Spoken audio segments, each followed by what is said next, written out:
name is Terry Lynch. I'm with Original Apology. I found myself searching for a passage one day. And that passage was right across section cases, which I'm sitting in front of.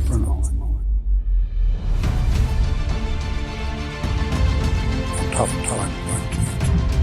I want to make sure the type of things that you find in the process research.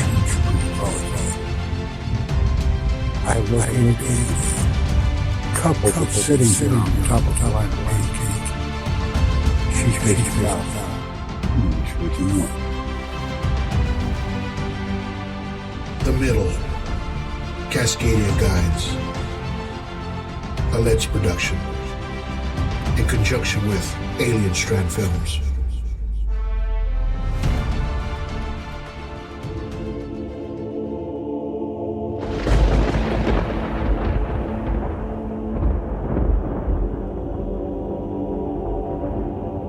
Alien Strand Podcast. The bottle are living cells, terrestrial organisms, and that the message is encoded in DNA.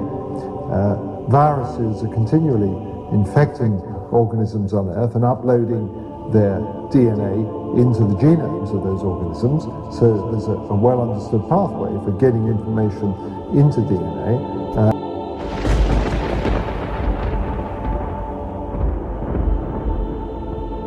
I've spoken to some of the military witnesses. One of them described getting close enough to this thing when it was on the ground. He said he touched the side, he saw symbols on its hull, which he said were a little bit like Egyptian hieroglyphs, so who knows?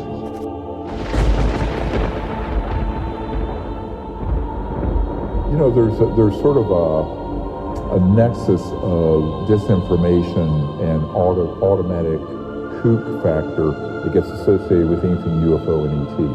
And that's been done since the 1950s by the CIA, and it's been very effective. So a lot of people don't want to lose their respectability by touching the UFO issue. That's just true. I mean, it's a psychological warfare is the term used in the CIA document I have from 1953. Alien Strand Podcast.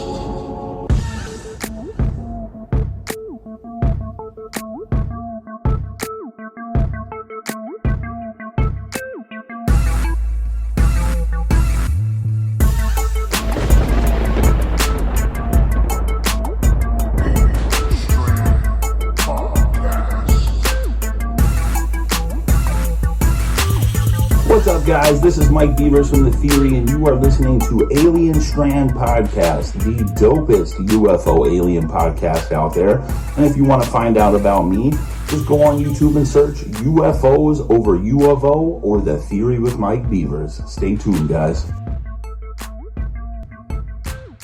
Hi, everybody, and welcome to another episode of Alien Strand Podcast. I'm your host, Donald Desmond, and welcome to today's show. It's going to be a super exciting one today. Yeah, I'm glad everybody has been sticking around and listening to our podcasts here on Alien Strand. And if you have, well, thank you. Thank you very much. And, thank you for sharing Alien Strand Podcast. You can catch us on 26, 27 platforms. Hey, maybe even 28. You can catch us on probably on... you can ask Alexa, not probably, you can ask Alexa, and she'll play you Alien Strand Podcast. Now, we are also on YouTube, so if you want to listen to a lot of these shows or watch a couple of our videos, go to our Alien Strand Podcast there on YouTube. Search YouTube for Alien Strand Podcast. You'll find us there, all right? So thank you for being on, just sticking around with me, man. It's been one of those things. I'm very fired up. I love doing these podcasts. I love telling you story after story about, UFOs, things that happen, even things that happen in the sky. So our last podcast was, it was called Sky Sounds, right? That was number 90, and we talked about, your frequencies, your inner frequency that the body has, your ears, the different frequencies of animals and the sound sounds that they can pick up, right? And because people were just kind of hearing these strange sounds in the skies, and I was just trying to put everything together. So go back to that podcast. That's number 90, Sky Sounds. Check that out. It's a really good one, I believe. I got a lot of good props from that one. A lot of people really enjoyed that one. And thank you guys for listening to that. But we're still moving forward. We're still moving forward. If you heard our commercial here at the very beginning, the movie, The Middle. So if you have a chance, go check that out. We're on 14 channels already, man. We are climbing really good with our documentary called The Middle. Go check that out. We're going to start filming for The Middle Part 2, CE3. This will be in a couple of weeks already. So this is going to be probably a 3 to 4 month process. That film probably won't be released until the fall of 2023. So probably around winter time, you'll see that documentary come out from Alien Strand Podcast and Leds Productions. So please look out for that. Now, I do talk to authors, and I have had podcasts with past authors, when they send me their books, I check them out, I read them, and it's a lot of good reads. I'm constantly reading, and then there's I think a lot of people should read a little bit more. Pick up a book every once in a while, not just on your phone, but an actual physical book.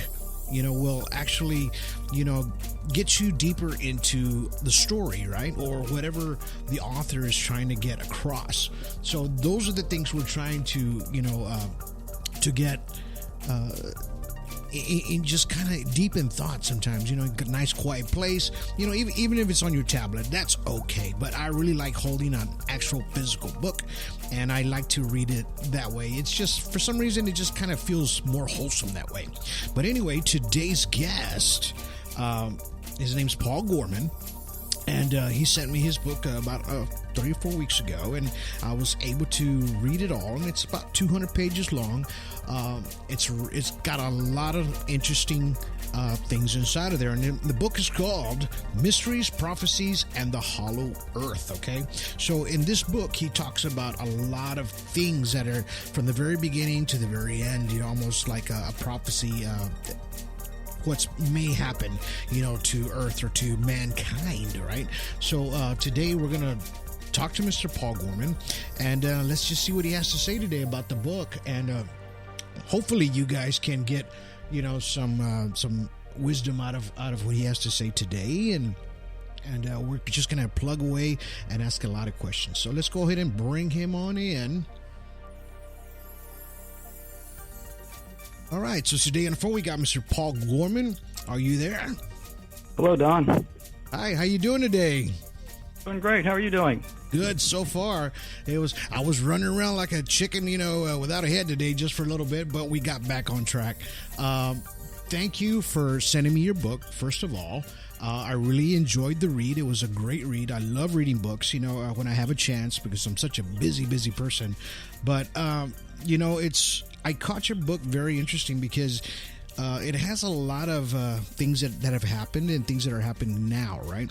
But before we get into your book, can you tell my audience a little bit about Mr. Paul Gorman and how everything just started for you as an author?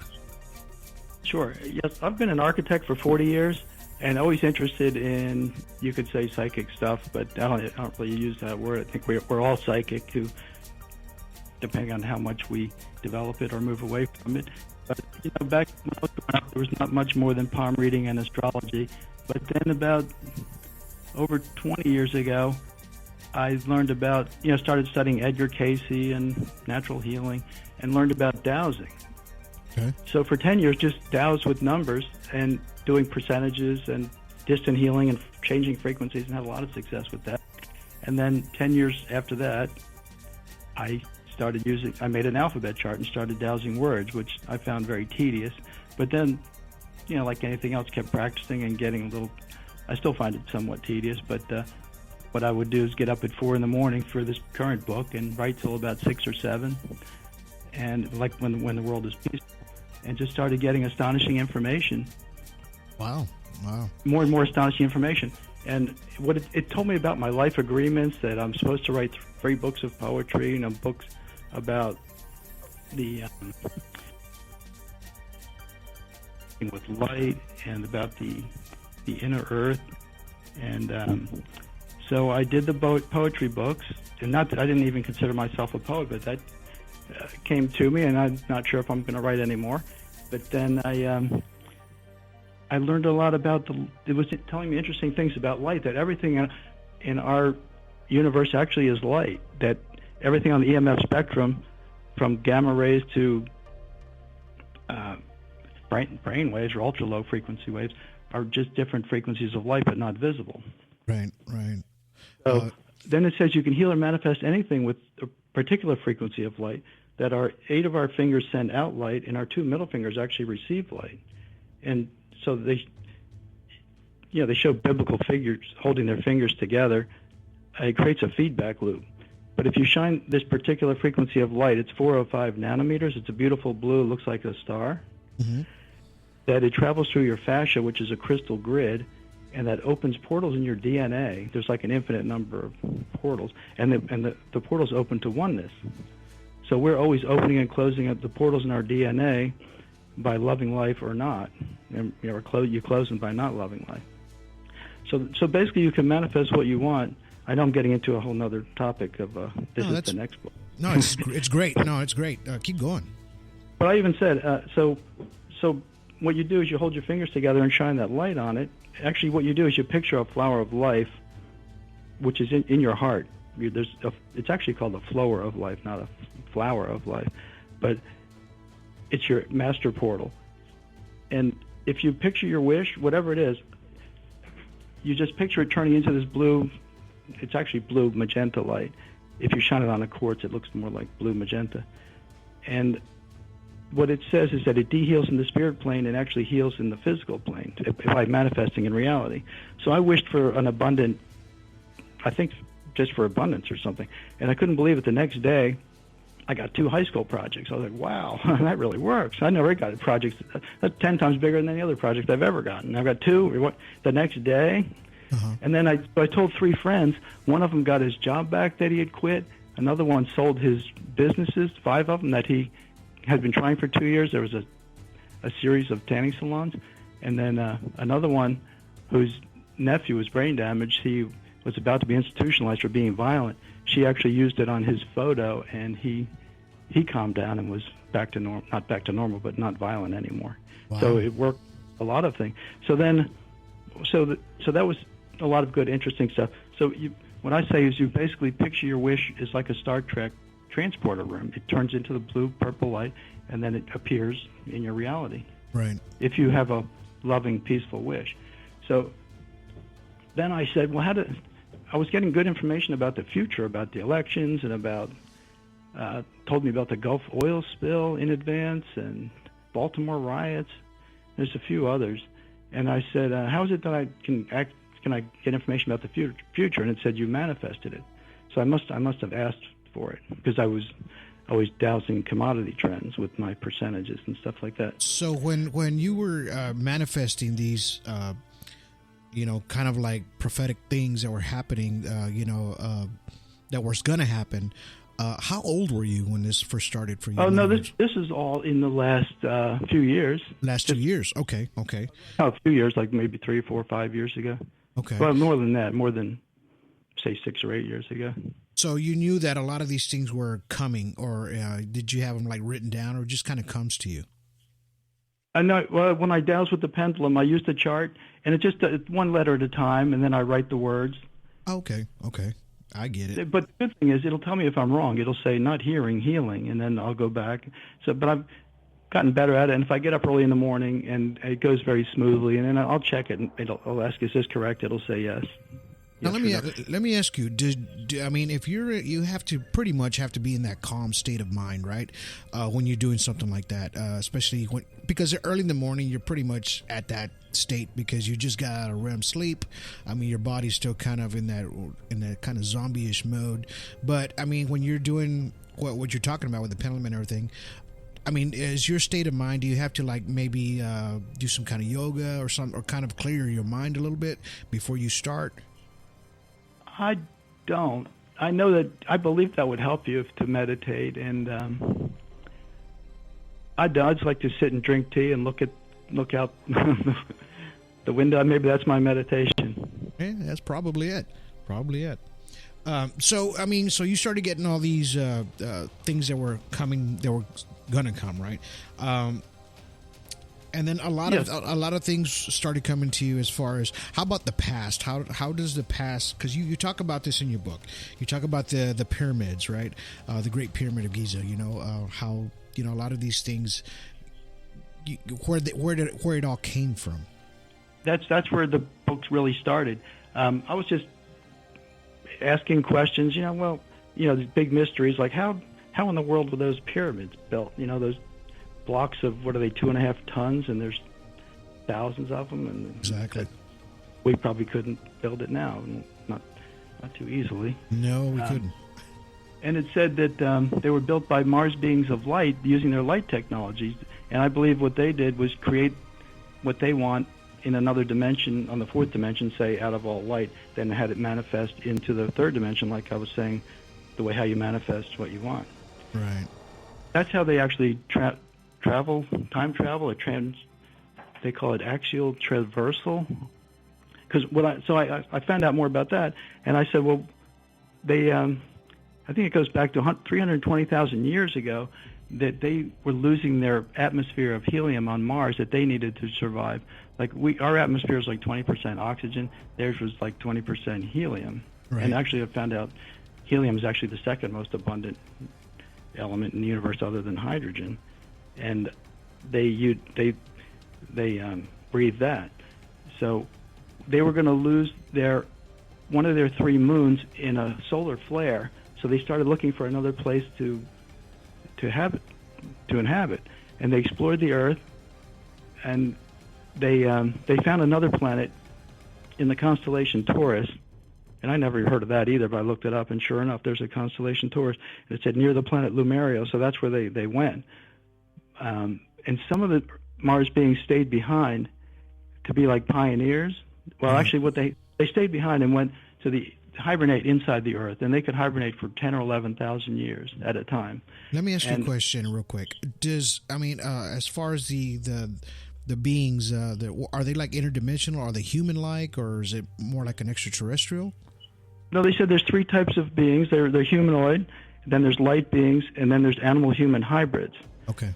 So the animal-human hybrid is actually a little more advanced than a human, because how animals, they don't really have that left brain fear, right, judgment. Right. They have more of animals have instincts and preferences, but they're not limited by their negative thinking. Right. Like humans are. In your book, you talk about that, and this is kind of strange because when I read it real quick, it was like just a certain area in there. You talked about there being 39 planets in our solar system, right, or something like that. Was it 39 or 32? I think they explored like 38. 38, okay. To inhabit. And it's kind of strange that we're talking about this right now, because I just saw today, I was looking at a video of this gentleman. He was talking about how I don't know if it's a secret society or government or whatever it was, but he was saying that even like a special space program, that there is 39 planets out there that we're not talking about. And he says that, wow, he said that number today, as a matter of fact, today. And when I kind of went back and I breezed through your book again, because I wanted to get some good notes, but I saw that and I was like, whoa, wait a minute. He talks about it in his book as well. So, that information, did that come to you in that sense, that same way? Oh yeah, the book is all in a question and answer format, and I would ask and write down my question, and I'd get word for word their answers. But what was interesting to me during the whole process was that, and especially all my years of studying psychic stuff and Edgar Cayce messages, I've never heard any of this stuff before. I've heard different explanations, but right. But it gets better, because it says that they hibernated inside the Earth. 844 of them, they decided to, and they actually have the light technology inside the Earth, but they had to limit the population there. They're actually living under the southern part of Australia, and half of them came to the surface to live as pioneers. When they were hibernating, they adjusted their DNA to breathe oxygen instead of helium. Right. Because you said the Earth's crust is about 80 miles thick, right? Right, of many elements. And the interior of the Earth it's actually honeycomb. So if you picture a tennis ball, it's probably more like not totally hollow. It probably look like styrofoam full of little pinholes, because the stone piers are like 4.5 miles apart if you were inside the Earth, and it's illuminated by the vegetation, which actually gives off light. Actually, our vegetation gives off light if you were to look at it under a microscope, even like our DNA does. And that's why we eat vegetation, to take in the light that they get from the sun. But what I was going to say was, so they came to the surface. Actually, there was the Garden of Eden inside the Earth in the Bible story. And then the Adam and Eve was in that first group of Earth's surface dwellers. They died actually in the cataclysms, but they lived on the surface for, I think it was 40 years, I think. That they lived. They actually came from Mars when they were about 8 years old, and they lived in the inner Earth for like 20 years and lived 40 more years on the surface. Wow. And does that, like, I mean, I know you talked about Atlantis too. So, do you think that possibly Atlantis and Adam and Eve during that time, or what the characters that we read about in the Bible or use it as a historical book, do you think that both of those were actually around at the same time period? Actually, I think that was a different era. The one before, 2 eras before our current era is like 300,000 years, and it was 2 before us. Okay. I believe. And I have a page on that in the book. But what I was going to say, when they came here, they have these spaceships. They were a half mile long. They had 19 of them in that millennium, and they didn't just fly here. They traversed the dimension. They basically appeared here, and they appeared right on top of the pyramids in Egypt and in Mexico. And the pyramids were for mooring the spacecraft. There's actually an opening in the Great Pyramid to the inner Earth, which it's in the book. It was just they realized there is some secret tunnel chamber leading down into the Earth, and also in Mongolia there's other openings to the inner Earth, and Antarctica.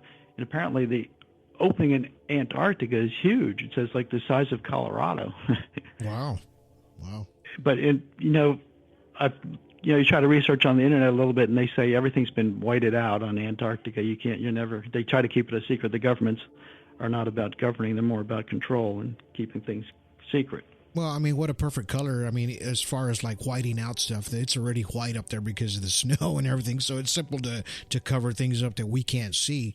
Do you think like when Admiral Byrd, when he flew over there and he went into the inner Earth, I just talked about this in about a couple of podcasts back about him, and there was an opening that he saw that was kind of like it started turning purplish and different colors. Then it started turning green. He started seeing a landmass as far as like green trees and things like that. Do you think that it was a portal of some sort that opened up for him, or that he was only? He flew into one of the entrances to the inner Earth. It was like 15-mile opening, and he flew down about 5,000 feet. But he said they said he got very nervous below 4,000 feet because his compass stopped working. Right. And so but he saw the foliage, and they say it was like 40 degrees warmer down there than on the surface, which would be more tolerable. But then he saw the pods in the trees. They look like big round bird nests with holes in them. Mm-hmm. That's what the inner Earth beings live in. They're like 12-foot diameter, like the size of a one-bedroom. And they say that's all they need. But he saw them. There were no beings there, and they didn't see them. They didn't see him. But he was, pretty intrigued by that. And then on his next trip to Antarctica, he went to explore other areas and didn't go there. They went back there on the third trip, I believe. Right. Yeah, there was a whole story about that, where his son found a manifesto he had and stuff. Now he was told never to mention it again. Right. So we get the Hollow Earth, right, where they came from Mars. They planted themselves here. Why do you think? I mean, I know because of our Earth and the way it is, and the air and the oxygen levels and all the good stuff that comes with it. What do you think happened to Mars in your opinion, what do you think happened to Mars that made them make that change? Oh, it got hit by the coronal mass ejection, and there were 3 moons. Now there's 2, and they're totally deformed. And I guess they had evacuated before that happened, because the light beings can see things in advance, but they can't really interfere. It's my understanding. Wow. But I guess they had knowledge. They were super advanced if they'd been around for millennium. Now you talk a little bit about the Sphinx, right? As well, we're talking about the pyramids, and you were talking about a little bit about time travel. How does that work? I think that's traveling across the dimension, but they said time travel can only be into the future, and that's actually some of the pharaohs, or at least 2 of the pharaohs, are still living in the future, in the present. That they jumped ahead, or they keep jumping ahead. I said that reminds me also about the animal-human hybrids, because those are the animals depicted in besides the gargoyles, also in Egypt, they show the horse heads and the dog heads on people. They were the Mars beings, right, talking to the pharaohs. Oh, well, it kind of makes sense in a sense like that. When you kind of think about it. Now, I know inside the Pyramid of Giza, it's. When you get inside of there, there's no markings. There's nothing down there, especially in the King's Chamber. There's only surface markings up on top. Why do you think that is? Oh, I have no idea. Only surface mark. They say there are actually some inner Earth beings that actually are buried in there too. That's a possibility. I mean, that always kind of intrigued me just a little bit, because I like talking about the pyramids. Why they only did their marks outside. There was a lot of the bigger ones. There's nothing inside of there. As far as like markings, only what they found. And it's kind of weird that when you talk about the time travel and how it was a sort of a portal in a sense, that it's a possibility. And the Sphinx, I believe, was to anchor time. They said it's like, and I didn't fully understand some of the concepts that they were introducing, and even with the crop circles, if they were created with they have this light technology, this gigantic. They said it looks like a corkscrew, 84 miles long, in the Earth, made of, I think it's gold and platinum and copper. But it's what they need is light from the galaxy, not interfered by our artificial illumination, to power the light machine. And that what that's doing is actually they're tilting our the North Pole is moving at an alarming rate, is what the articles say. But they're going to move. They're basically going to flip the poles. I heard about that. 80 degrees in 10 years, and it's going to knock out all the satellite communications and stop the militaries. They want to stop commercial fishing and the militaries. Yeah, we're just. I saw the graph that you put there on inside of your book of the way the North Pole, the axis, how it moves and things like that. So they're doing this. Yeah, and that's what creates the crop circles when they start, I guess, firing off that light machine from the inner Earth. But I also thought those were symbols to anchor time for the time jumping, geometric shapes to lock onto. Yeah, I mean, it kind of makes sense. Now, when they're time jumping, do you believe it's like we talked about these different dimensions, right? Is this how they're doing it, correct?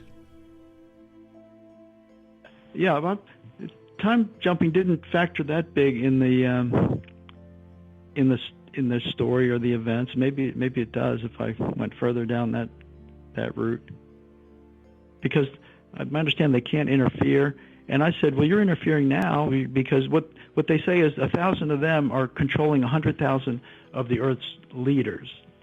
And they're basically misleading us to our own demise. Demise, yeah. I've thought about that. Planet. I said, that's really, and you are interfering. They said, no, we're helping more than we're hurting. They've actually deactivated all the giant nuclear weapons, they said. And there's actually articles about that, even from senators and popular mechanics are saying they saw these lights go down the silos and they're deactivated. And I mean, it's almost like if there was a kid with a loaded gun and you want the kid to learn from his mistakes, but you say, I'm taking the bullets out of the gun. I'm not going to let him learn the hard way with that. Exactly. I mean, you talk about in your book, you talk about manifesting, you talk about, of course, the light that we talked about when we first started this podcast. I mean, and then, of course, the inner earth. How does all this kind of connect together with you? I mean, how did all this kind of connect to where you get the story from the very beginning to being kind of prophesizing a little bit and then coming to your actual your end result? Well, it's interesting because first when I started getting the message from them, I was like, wow, we need to get rid of them. But then the more they talked, they're saying that they're not bad, and actually it was making sense, everything they were saying, that there's not too many humans, there's too many human destructive lifestyles, that people don't live in harmony with nature and sustainable lifestyles the way they used to. Like one or 200 years ago, everybody had to live off the land. Now it's only 10%, they say, are living that kind of natural lifestyle, the way the Native Americans and other native peoples. Right. You see a lot of people homesteading a lot in Alaska now. Through all the shows now, you've seen that they're just kind of doing their own thing, being off grid, and I think that's great because, you get to live the way you want. You get to grow your own food, and just kind of live off the land in a sense. And I believe you get connected with the earth a little bit more that way by living that way, because you're kind of tuning out all the television sets, the radios, your phones, everything that has to do with our normal life when you go out there and you do that. Now you also talk about the four horsemen and apocalypse. Can you give us a little bit about that? Some of these things come to mind, like they're things we grew up hearing about from the Bible, or the four horsemen of the apocalypse. I said, what's that? And they said they're horsemen, actually animal-human hybrids, is what they were referring to in the Bible. And there was even interesting about Moses, about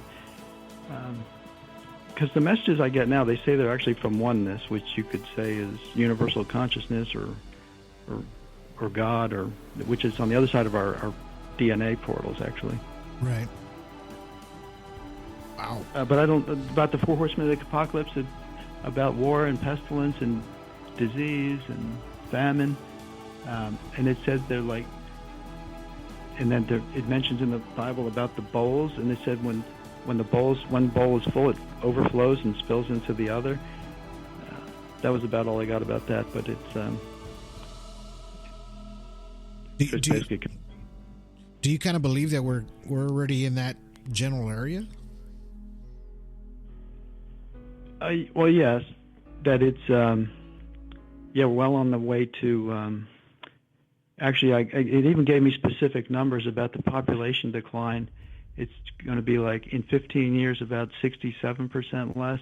So I was like, okay, that's about 4% a year, I think is what I figured. But that's like 5 billion people less. But here, what happens is, back to the changing the poles. Well, the North Pole is going to move 80 degrees in 10 years and knock out all the satellites, and it'll put a stop to the militaries and the commercial fishing. But in 30 years, it flips 180 degrees, and it's like taking the battery out of in a little toy and reversing the polarity and putting it in the other way, and the wheels will start spinning the other way. The opposite direction. So what happens? 50 years, the Earth's going to slow down and actually start. That would be the end of days, and then it would start rotating in the other direction. Then you get all these cataclysms. Like I remember traveling in South America, you're way up in the mountains, and they say, oh, this used to be under the ocean. They found these seashells and stuff. I'm like, oh, really? Okay. But that's what's going to happen again. Because I asked well, I'm in the eastern United States in Maryland, and we're at about a 600-foot elevation. Right. And I said, what's going to be like in 500 years? Because 500 years ago, they were just early explorers just coming to America. What's going to be here 500 years from now, where I am? And it said you'll be about 100 foot above sea level, so which means the water will be 500 feet higher, or the land will be 500 feet lower. It'll just be rising. Yeah, so it says all of Africa will be underwater. A lot of the Pacific, I believe, will be out of the water.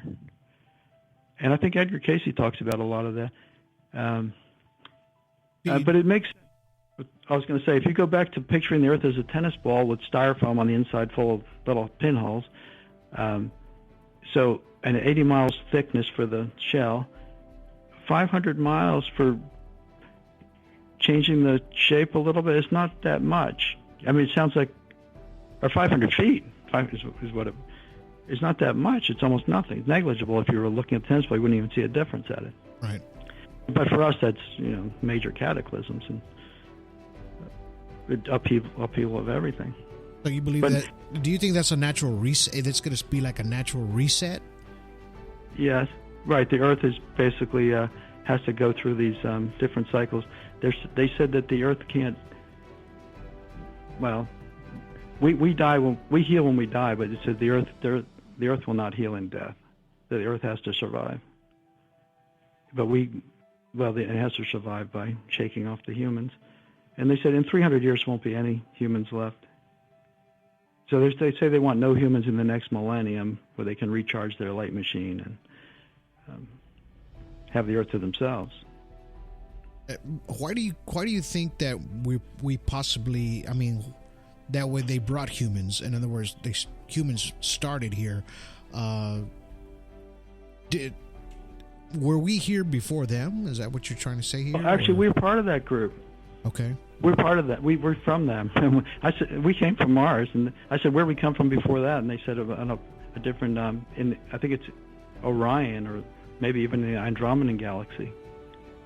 But we're part of that group of pioneers. I've actually heard that before. And it's when you start hearing a little bit more and more from folks that. Of course, you didn't have any knowledge of any of this stuff, right? Before, I mean, none of this until you just kind of started tinkering with it. No, and it kind of I was pretty I don't know what's the word, but pretty shocked. Had to recover from. It's like what? I asked them a few times, and is this really the ending of the human era? And they gave me all these explanations. Yes, and then actually, you and I and everybody else, we chose to be here at this particular time for particular reasons. Maybe to be here for the grand finale.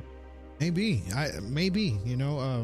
or just to help people through it as well. Because as we're talking about it, I believe it'll kind of, it's not to scare folks, but I believe it's to kind of help them in a way to where they can understand, okay, maybe this is a possibility. This is probably coming, or yeah, we are doing this to ourselves as human beings, and we kind of need to stop. They're already telling us. These extraterrestrial craft go into these silos, these missile silos, shut down the warheads, shut everything down. They're trying to say, hey, man, you're going to destroy yourselves. Just like you talked about earlier, the bullet and the gun, and everything. And everything that's happening, that as far as going forward up till now, all these events, now we're trying to, of course, we just had the virus, that lasted 3 years. It took out a whole bunch of folks, you know what I mean? And it still did a lot of damage to where it did depopulate some of the world, you know what I mean? And it's still going to keep depopulating, I believe, a little bit, as these diseases and all these cataclysmic events start happening and start unfolding before our eyes. And unfortunately, I was thinking, well, maybe a lot of these things are the end, will be in, 500-600 years, and I'll be long gone. I won't be able to witness that. I mean, who does? Well, they say you actually don't really die. Your mind and spirit live forever. Your body will die, and in the bigger overall scheme of things, it's actually an illusion. It's not even real because it's temporary, and it's all made. It's a light hologram. Actually, the book starts out explaining that spiritual concept of reality, that there's actually at the very center of the earth is that particular frequency of light, and it's creating this hologram in time and space. And I said, well, if it's a hologram, what difference does it make if we ruin the earth or not? And it said because their negativity on the earth is so much, or so high now, that it's actually contaminating other planes of lightness. Well, it makes sense.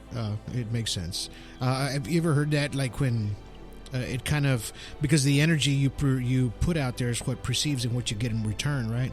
So have you ever, I saw this study of this guy talking to a plant, and he had two of the same exact plants. One of them he talked real nice to, he loved it. The second one he just scolded it, talked dirty, ugly things to it. Of course, the plant that he was talking ugly to just turned black, right? Wow. And the other one flourished, right, and got green and had flowers. So this is the power of our energy and how we push our energy to other living entities or even amongst each other, to where something negative can actually make an impact on something. And I'm a true believer that, stay positive, keep focused, love one another, kind of be happy, just to try to make a better world in a sense, to where we can all kind of like just get along, about everything and anything. Exactly. Let me ask you a little bit about. Can I add one thing to that? Sure, go ahead. A lot of my messages always repeat about loving yourself and forgiving yourself. Yeah, like you were saying, it'll damage your plant. Most people, it said actually half the people don't love life or love themselves, and we're wasting the planet for nothing if people aren't even happy. It's a true statement. Love yourself. That's one of those things. Keep everything positive. Since this show is about aliens and Alien Strand, what is have they told you anything about extraterrestrials, aliens, like the Greys, things like that? Yeah, I wanted to add one thing about the inner Earth beings. They said they were giving me messages through one leader called Lulo, and he's an animal-human hybrid. He actually has the head and torso of a turtle, and about a human being size. But I asked them about other UFOs, and they said they've asked them to stay out of here for now. I didn't get any specific dates of when other visitors and beings were here.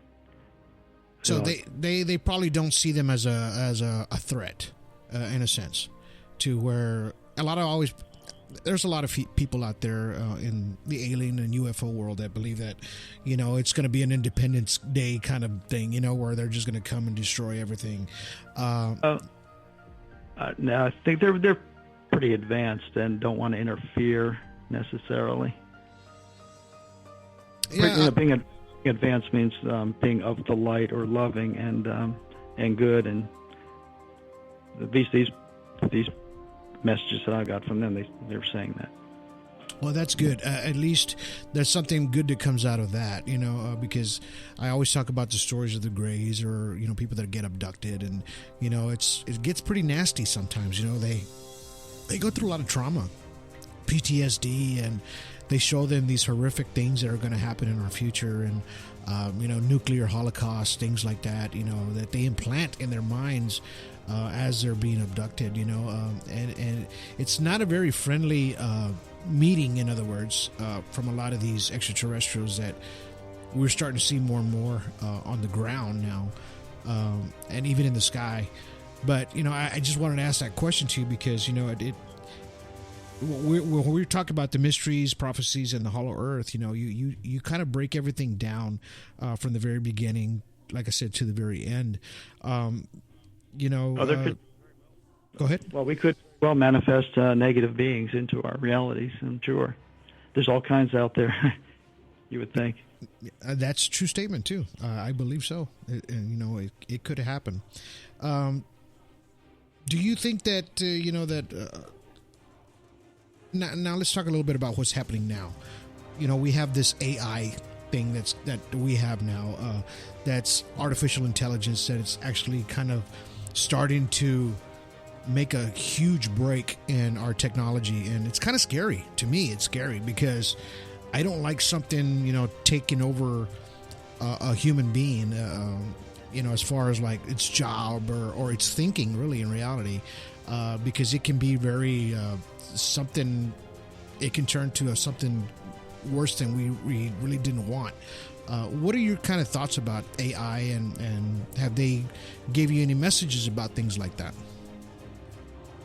Well, I found that they were giving me, the information I was getting was always coming right when I needed it, because I got some more information just a couple of days ago. It's probably even worse than I thought, with not about AI, but just about the tyranny and the next pandemic and the permanent lockdowns and all that next year. Wow. So we're probably looking at something that's coming. And Chinese fighters coming across the border at this moment. They're assembling 400,000 of them for an invasion in a little under 3 years. Well, but you know, with the future and predictions, they're only high probabilities. I'd say not 100% certain to happen. They can be delayed or changed or canceled, but still, I figure if I'm getting the message that it's probably in the planning, and even if it's 50-50, that's a little too high of a possibility for me. Well, I was just going to ask you that. What is the percentage rating of your, like, how, as far as the kind of prophetic things that they tell you, prophecies or whatever, or something's to come? I mean, is it you're 80% on point, or like you said, 50-50?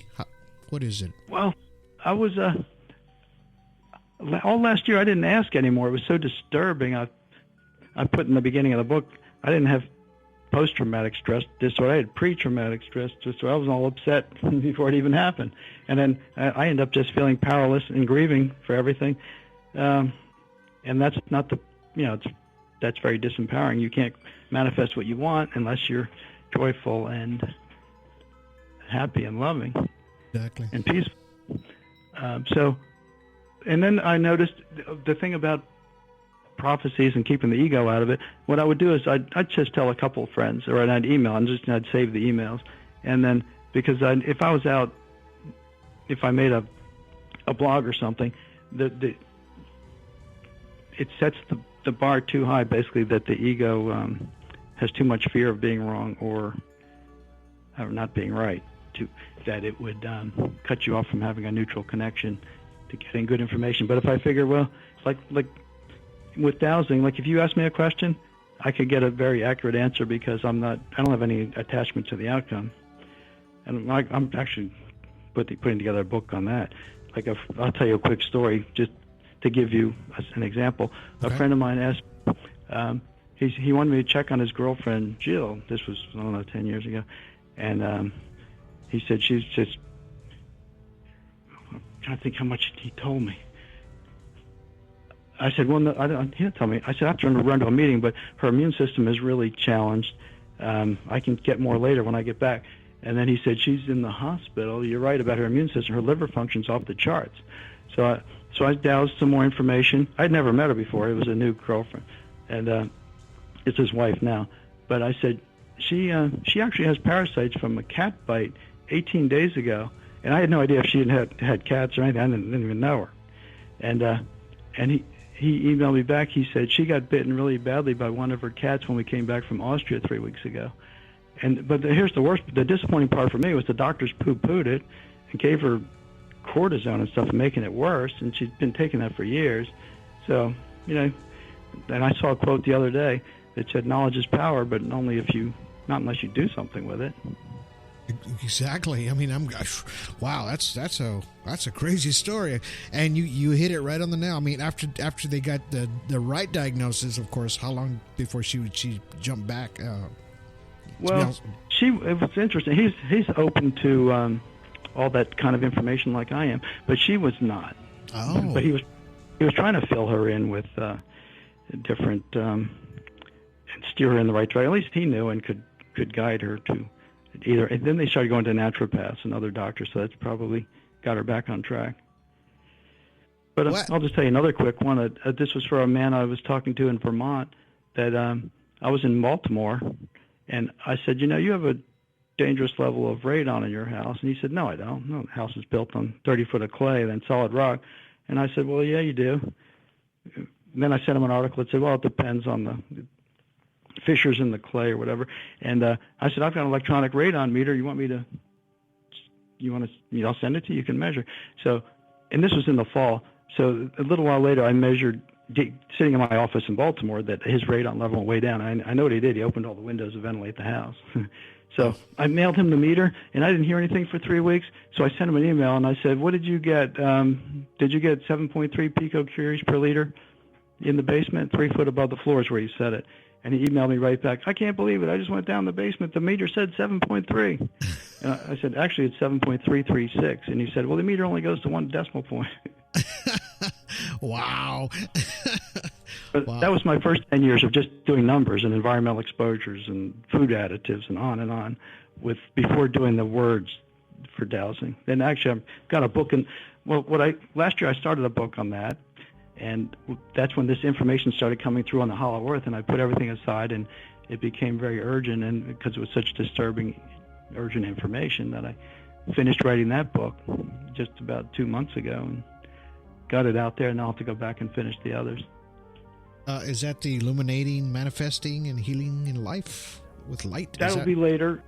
Maybe I started another one. It's about life after death. Okay. Which is very interesting information that I was getting.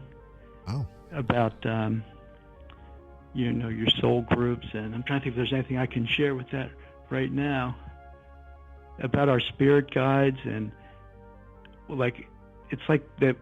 We're like deep sea divers looking for pearls of wisdom, and our spirit guides are on the boat, and the air hose is, I think it might be like love or from oneness, and we're looking for the pearls and the shore is our fears, and that we're trying to stay away from, and we're looking for the pearls of wisdom.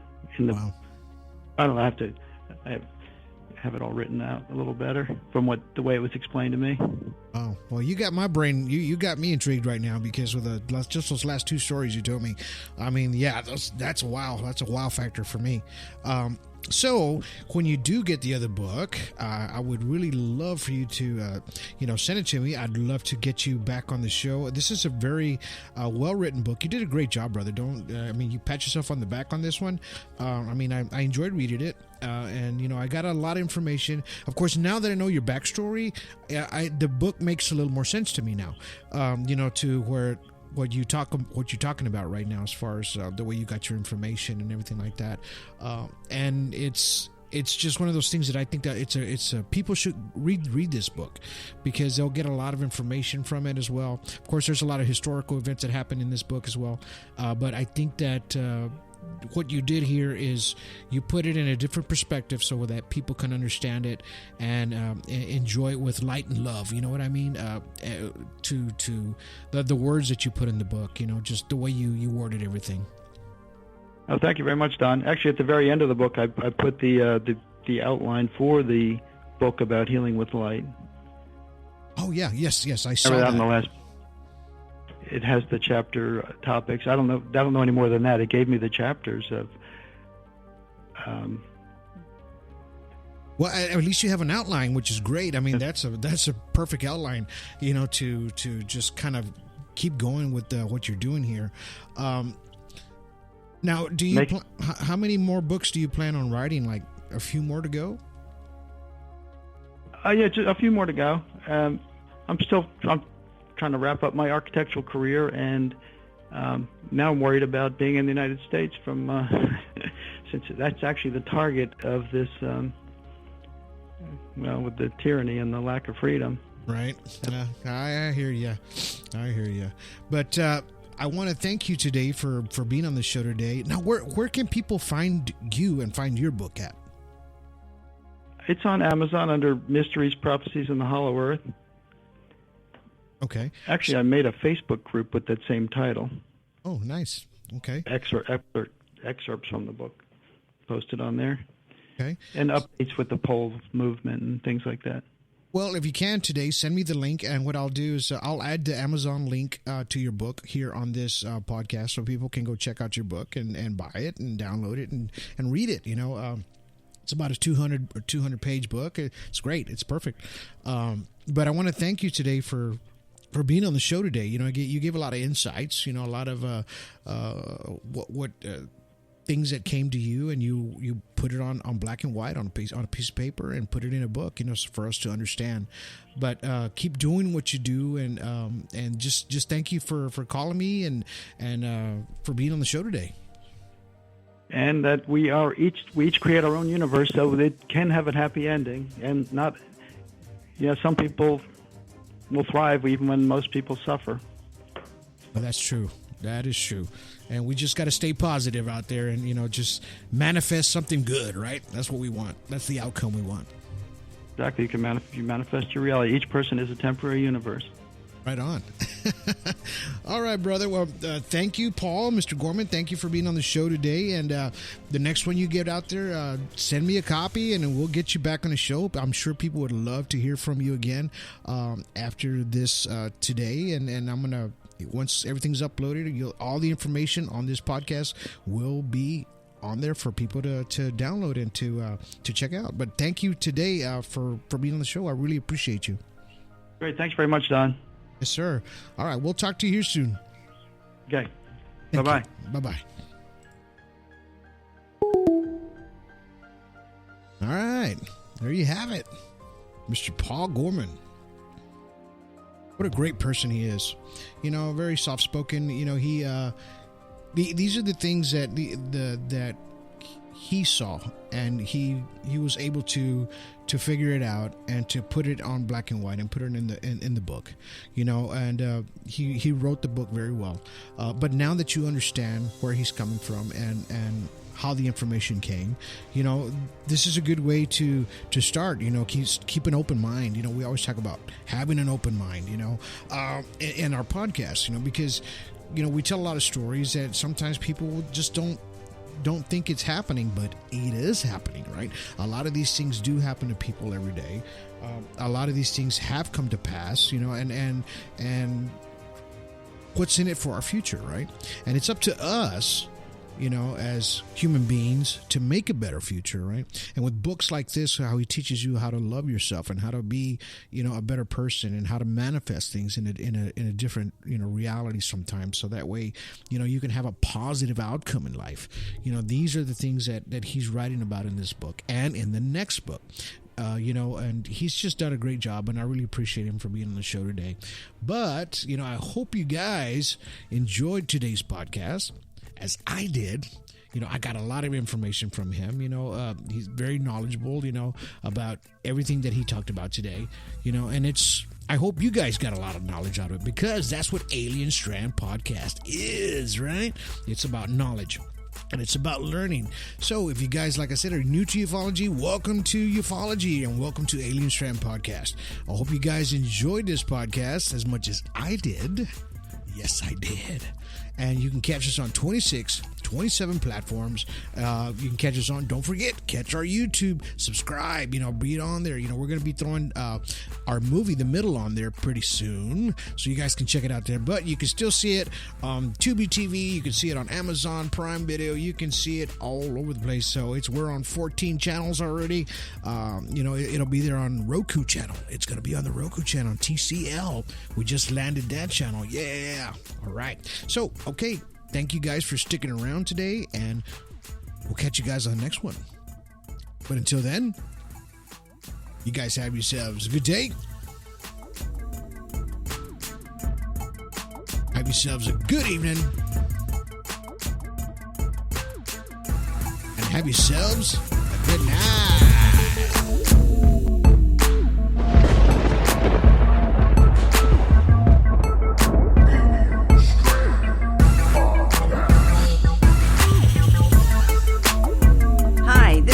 Green with Realty Executives, Coastal Bend, and Corpus Christi, Texas.